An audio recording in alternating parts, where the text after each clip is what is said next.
Welcome to Fast Draw 101. I'm Howard Darby. Today we're talking about clubs, how to set them up, how to promote them, and how to keep your members interested. So let's go. Shooters on the line. Shooters, set.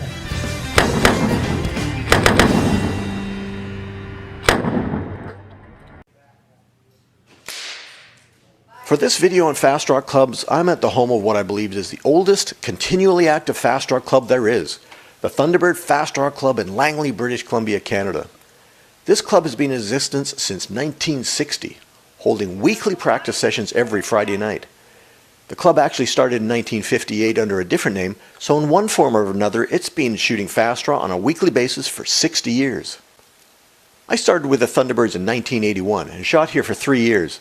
I then moved to a city where I had to practice by myself for a few years, then was lucky enough to move to another city where I managed to connect with an Old West reenacting group that had members interested in joining me in forming a Fast Draw Club.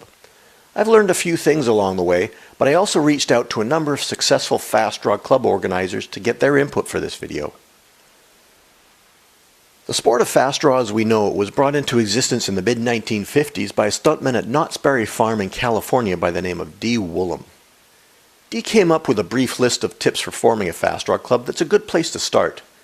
Some of Dee's main points were echoed by the other club organizers I talked to, including set up a club structure with at least a president, vice president, secretary, treasurer, and safety officer.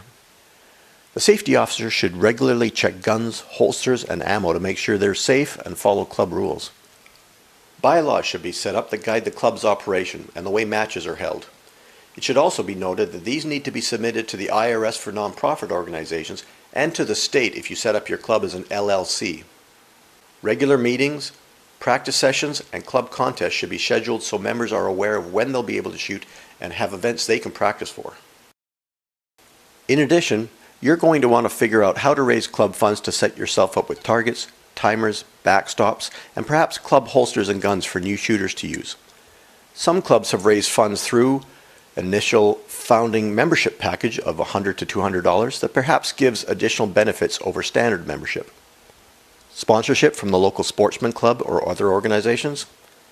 Sponsorship by local businesses in exchange for advertising at club events and on your website and handouts. Or a loan by a member that gets paid back by revenue from shooter fees. Finding a location. In some places you can shoot in your garage or even a well-ventilated basement. But to be able to build a sustainable club, you're going to need to find a suitable location. One easy option is an established shooting range. Go to them and explain that you'll be bringing in new members, and if you already have members in your group, see if they'll do a discount if they all join together. For the first club I formed, we used the warehouse where one of our members worked, using an empty corner and shooting Sundays when no one was there. This video with Rodeo Romeo in Arizona shows a similar setup. Currently, my club is shooting in a small member-run rod and gun club, and we have the whole club for our use every Monday evenings. In the early 80s, I would often shoot with Bob Mernicle in the basement of a community hall where he knew one of the organizers. With Fast Draw, you can also use other non-shooting type venues like barns, sportsman clubs, banquet halls, empty stores, or pretty much any large space where you can place the targets and backstop netting. Check with your club members, friends, family, and on social media to see if anyone knows of someone with a suitable location. When you find a place, make sure to keep it in good condition and treat your hosts well, and you could have a place to shoot for years to come. Just make sure to check local bylaws on discharging a firearm, and it's best to talk with the local police to let them know what's going on so you're covered if anyone makes a complaint about hearing gunshots. Promoting your club. Once you're set up with a location, you'll need to get the word out on your club. First, you'll want a club website or at least a Facebook page. You should have that address prominently displayed on any handouts or posters you produce. Trifold brochures with info on Fast Draw and how to get hold of your club are great for handouts. Leave them with shooting clubs, gun stores, and Western merchants where potential members shop. Dennis Robinson of the Thunderbirds has had good luck when he writes articles for the local newspapers about the club shoots. Writing to the local newspaper. As soon as your event's over, you try your luck getting it printed, and people see that, and some write back to the papers. Also, TV sees it. They become interested, and some of our stuff has gone from our club across Canada and down into the States. So you get more publicity, you get more interest. That's the main aim. Hold club events in public areas and promote them in local papers, radio, and TV. Many of the media outlets will list your shoots in their calendar of local events.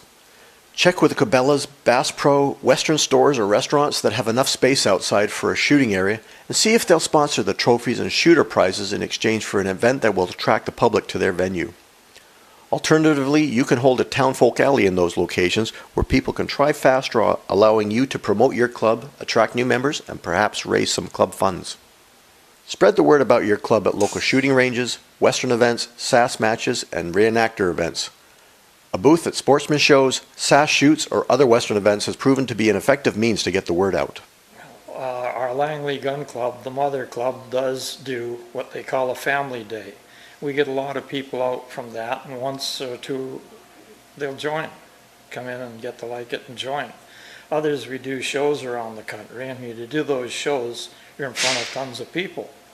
But tons of people don't join. Some of them come by as many as 3 years later and want to do what they saw back there.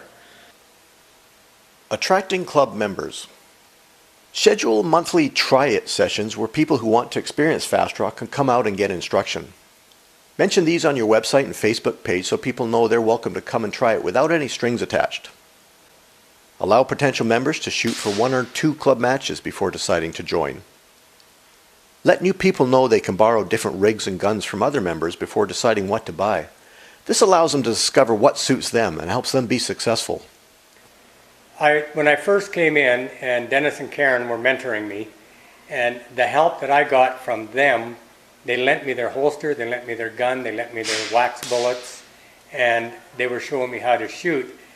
That's what kept me interested in the sport. Also, let new shooters know they'll receive advice from the experienced shooters and can ask questions of other club members to help them improve and learn about our sport. Keeping members active and interested.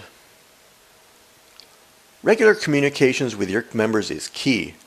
Set up an email feed or Facebook page for your members.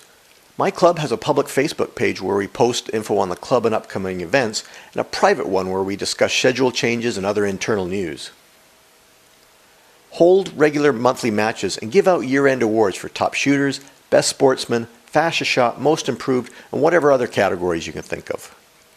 Hold special events like a Christmas party.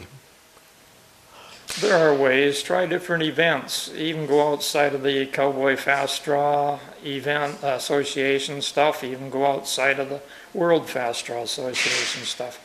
Try new targets. Try something different to keep them interested so that it doesn't become the same old too often. Offer hand judging and range offers or training sessions for club members. You want to help your members advance and understand more about what's expected from them within the club and give them the tools to go outside the club and attend regional or major competitions. Treat your members like the responsible adults they are.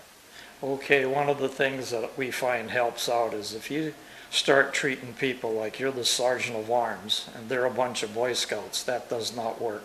People are here to have fun. Safe, but fun. But most importantly, keep it fun. As long as people are having a good time in a safe environment, you'll have no problems keeping your club members involved. Personally, the best thing about a Fast Draw Club is the competition it gives me. We all push each other to get better and help each other with tips and pointing out things we notice when we watch each other shoot.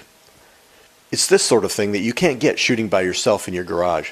Many people think there isn't anyone else in their area that would be interested in Fast Draw, but you may be surprised if you follow some of these suggestions. You could end up like many of the people in this video with a club that helps develop great competitors and long-time friendships. I'd like to thank Mongo from the San Juan Shooters, Mule Train from the Rio Salado Vaqueros, Noah Chance from the Rented Mule Fast Draw Club, Shady Mike from the Association of Arizona Gunslingers, Rodeo Romeo from the Fast Draw Training Camp, and the members of the Thunderbird Fast Draw Club for their help with this video.